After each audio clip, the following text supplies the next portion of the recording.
पुणे की एक special MP MLA court में एक मानहानि का केस चल रहा था। केस करने वाले थे सावरकर के परपोते या कहिए ग्रैंड नेफ्यू सात्यकी सावरकर, और जिस पर यह केस किया गया था वो थे राहुल गांधी। केस इसलिए किया गया क्योंकि उन्होंने सावरकर को एक तरह से कायर कहा था, और इस केस में गवाह बने थे खुद सात्यकी। और सात्यकी ने जो कहा वो बहुत इंपॉर्टेंट है। सात्यकी ने कोर्ट में ये बात मानी है कि सावरकर ने आज़ादी से पहले ब्रिटिश गवर्नमेंट को 10 माफ़ीनामा लिखा था, और पहला माफ़ीनामा सावरकर ने सज़ा मिलने के सिर्फ 1 महीने के अंदर ही लिख दिया था। और इन सब के रिकॉर्ड्स आज भी गवर्नमेंट आर्काइव्स में मौजूद हैं।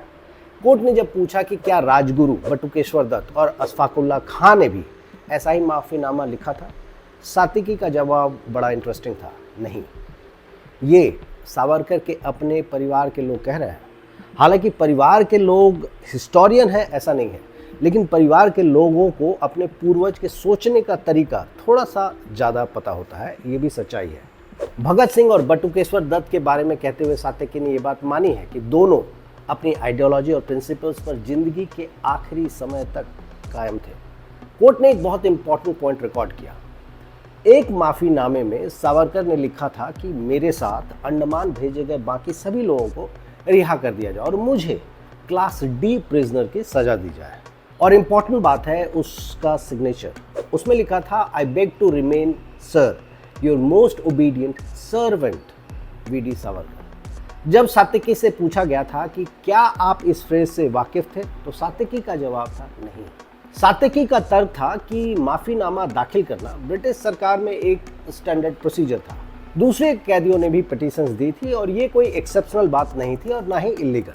तब कोर्ट ने सात्यकी से पूछा कि क्या कोई कंपैरिजन रिपोर्ट है जिससे कि ये समझा जा सके कि जिस तरह का लेटर सावरकर ने लिखा था वैसा ही किसी और ने लिखा हो। जवाब था नहीं। देखिए, प्रॉब्लम ये नहीं है कि सावरकर ने माफ़ीनामा लिखा, बिल्कुल लिख सकते हैं, आपको अपने जान बचाने का पूरा अधिकार है, और ये भी सही है कि इसमें कुछ भी इलीगल नहीं है। मगर समस्या दरअसल में दूसरी है।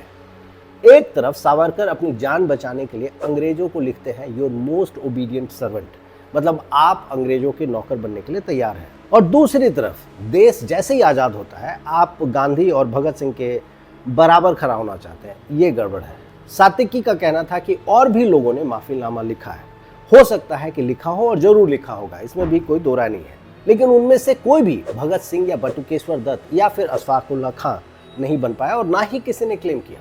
तो समस्या दरअसल में क्लेम का है। आरएसएस की समस्या दरअसल में कुछ और है। उनका उदय 1925 में हो गया था और उनका पूरा जुड़ाव हिटलर और मुसोलिनी के सोच से रहा है, लेकिन जब कभी भी स्वतंत्रता की बात होती है तो उनके पास कहने के लिए सिर्फ फालतू की बातें होती हैं। अब वो चाहते हैं कि किसी तरह से सावरकर को दरअसल में लेजिटिमाइज कर दिया जाए, ताकि आरएसएस के इतिहास पर से जो आज़ादी के दौरान कायर होने का ठप्पा है वो दूर हो सके। और ऐसा शायद वो कर भी लें, लेकिन बहुत टेम्पररी होगा, क्योंकि आरएसएस की जो कायराना हरकत है वो आने वाले समय में भी आपको दिखती रहेगी, क्योंकि यही उनकी नींव है, यही उनका बेस है।